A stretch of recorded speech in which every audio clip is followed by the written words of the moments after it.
dương ban thật đỏ sẽ đầy sạp hoàn nia pê ra xìl bằng tạch dương chăm thuyết rốt phường bao tiền ăn tè xả khmênh chạp đam sải dụng xông lên u ổ nấy ca mân sạ bài chật miền chia hồ hải ra hốt đo thuyết rốt phường bạc làng dương nòm khỉ tranh mà đông mà nẹ đáo chi chun evan chia bận đà cho mọc chi mùi nia pê nụ tớp dương đăng thả miền manu slap mùi chấm nôn đói ca bùm ai thôn tròm nâng ca thọp miền cho độ đồng hào krom kru sa nhom chinh chun evan mọc đã các bài phư sải pro chít chi mùi nâng kỳ bận tọp mọc tiệt dương đào rọc ọ xâm rạp chấm ăn hà đói mà đai nhom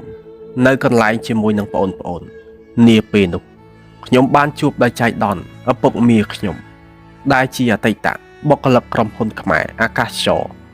ហើយក៏ជួបចុងក្រោយផងដែរនៅក្រោយពីចំអិនអាហារនិងទទួលទានបាយរួចម្នាក់រកកន្លែងសម្រាប់រៀងខ្លួនកណ្ដាលវាលហលហែវដែលធ្វើឲ្យខ្ញុំចងចាំមិនអាចនឹងបំភ្លេចបានឡើយមន់ចាប់ផ្ដើមរងាវម្ដាយរបស់ខ្ញុំរៀបចំដាំបាយរៀបចំទុកដាក់អីវ៉ាន់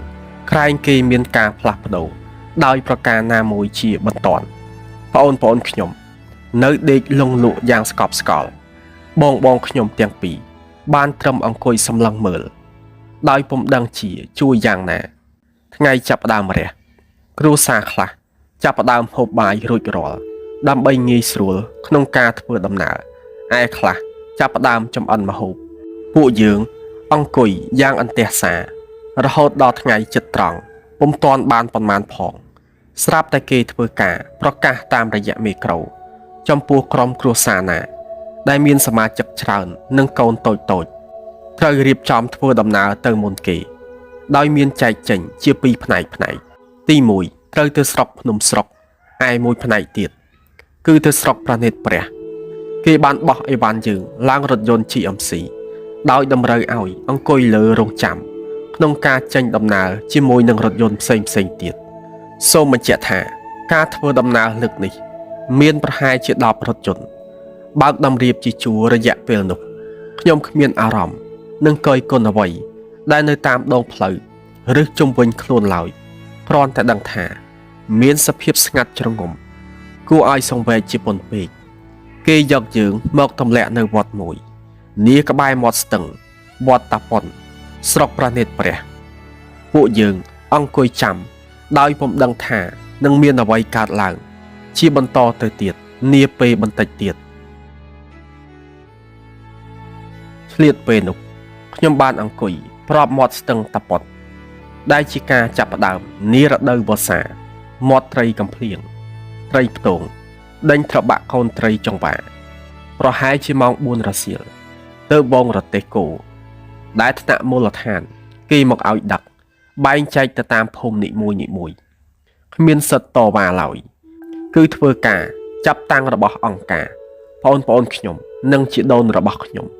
ត្រូវបានគេឲ្យអង្គុយលើរទេះជាមួយអីវ៉ាន់បងនិងម្ដាយខ្ញុំត្រូវដើរតាមក្រោយកាត់តាមដងផ្លូវលំក្រហមដែលមានវាលស្រែព័ទ្ធជំវិញត្រូវឆ្លងកាត់រំលងតាមភូមិអន្លង់វិលដើមភូមិសំរោងដែលទីបំផុតគេកំណត់ឲ្យយើង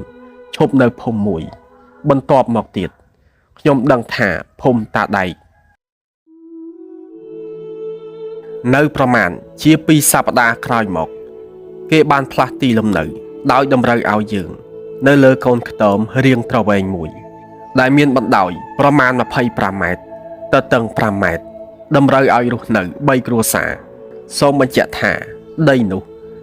នៅប្របមាត់ស្ទឹងចម្ងាយពីកន្លែងបូជាសព50ម៉ែត្រក្រោមដើមព័ទ្ធជំវិញទៅដោយដើមឫស្សីដើមស្វាយធំដើមអំពិលផ្អែមទីនោះពេលមុនឲ្យតែដល់ពេលប្រលប់ពុំមានអ្នកណាហ៊ានដើរកាត់ឡើយរីឯស្ថានភាពខ្ទមមានដំបូលប្រក់ស្លឹកត្នោតរនៀបដើមឫស្សីមានជញ្ជាំងខណ្ឌចែកគ្នាដោយស្លឹកកណ្ដោបដើមត្នោតកម្ពស់កន្លះម៉ែត្រឲ្យតែដល់ខែវស្សាម្ដងយើងតែងអង្គុយក្របាំងក្បាលជង្គង់មើលមុខគ្នាទៅវិញទៅមកមិនហ៊ានដេកព្រោះខ្លាចសត្វអាសេរពិសបរិវេណ ដីក្រោមផ្ទះសម្រាប់ធ្វើការដាំដុះដើម្បីជីវភាពផ្ទាល់ខ្លួនប្រមាណជា25ម៉ែត្រការ៉េដែលម្ដាយខ្ញុំតែងតែឆ្លៀតបន្ទាប់ពីការងារគឺដាំដុះដូចជាសណ្ដែកម្ទេសពោតដំឡូងជាដើមហើយជារៀងរាល់ពេលរសៀលគេចែកអង្ករ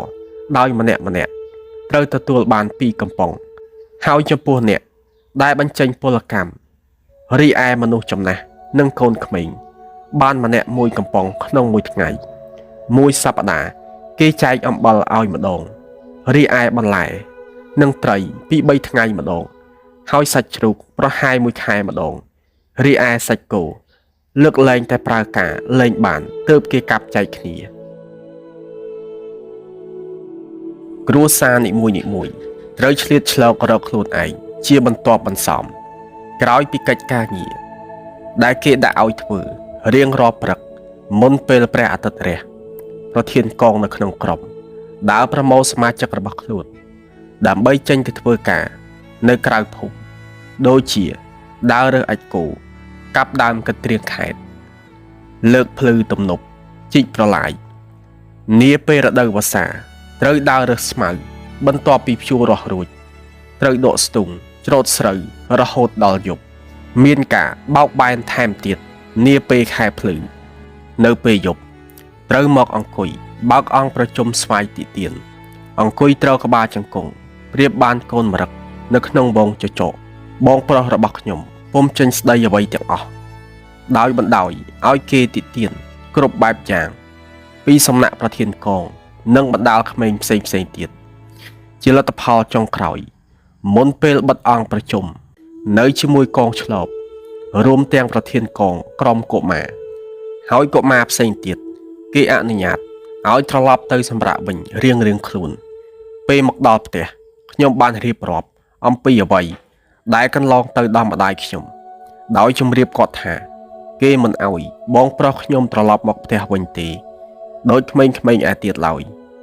ស្ដាប់ចប់ម្ដាយខ្ញុំរៀបចំចេញដើម្បីសួរនាំអំពីមូលហេតុតែអ្នកចិត្តខាងបញ្យល់អំពីមូលហេតុដែលអាចនាំឲ្យមានបញ្ហាយប់នោះម្ដាយខ្ញុំ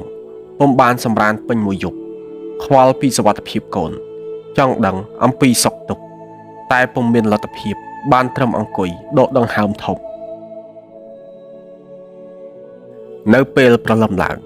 ទើបលេចមុខបងប្រុសខ្ញុំម្ដាយខ្ញុំឃើញគាត់ត្រេកអរណាស់សួរនាំអំពីសុខទុក្ខយប់នោះទាញបង្វិលខ្លួនមើលក្រែងគេវាយបងប្រុសខ្ញុំពុំស្រដីអ្វីក្រៅអំពីប្រាប់ថាត្រូវគេចងផ្អោបនឹងគល់ស្វាយអស់ពេញមួយយប់ឲ្យអង្ក្រងខំទឹកភ្នែកម្ដាយខ្ញុំហូរស្រក់មកម្ដងទៀតដោយមិនដឹងខ្លួននឹងពុំចេញស្ដីក្រៅអំពីឲ្យកូនឆាប់ទៅសម្រាកកុំចេញទៅក្រៅក្រែងគេធ្វើបាបទៀតរួចគាត់ចេញទៅធ្វើការដូចសពមួយដងមួយស្របក់ក្រោយមកទៀតទើបបងកុមារដើរប្រមូលគ្នាពីចុងភូមិមកដើមភូមិដើម្បីចេញទៅធ្វើការដោយហៅទាំងបងប្រុសខ្ញុំទៅដែរប្រធានក្រុមគេសួរថាម៉េចបានមិនទៅធ្វើការតើអ្នកឯងទៅបានឬអត់បើបានក៏មិនអីដែរគេអនុញ្ញាតឲ្យសម្រាកមួយថ្ងៃដោយគ្មានអ្វីហូបបងប្រុសខ្ញុំនៅតែចេញទៅតាមវាស្រែលើខ្នងភ្លឺទំនប់ដើម្បីរើសខ្យងខ្ចៅក្តាមឬកូនក្អាត់មកទទួលទានដូចសពមួយដង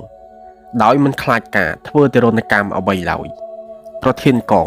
មើលឃើញពីចម្ងាយគាត់ដើរអស់ជើង 4-10 ម៉ែត្រដាក់ខ្លួនម្ដងអង្គុយចុះម្ដងដែលធ្វើឲ្យប្រធានកងកុមារលន់មាត់លែងរវល់ជាមួយគាត់ឲ្យធ្វើអ្វីតាមចិត្តមិនអាចកែបានឡើយនៅចុងឆ្នាំ1975អង្គការមិនទាន់តឹងរឹងណាស់ណាទេ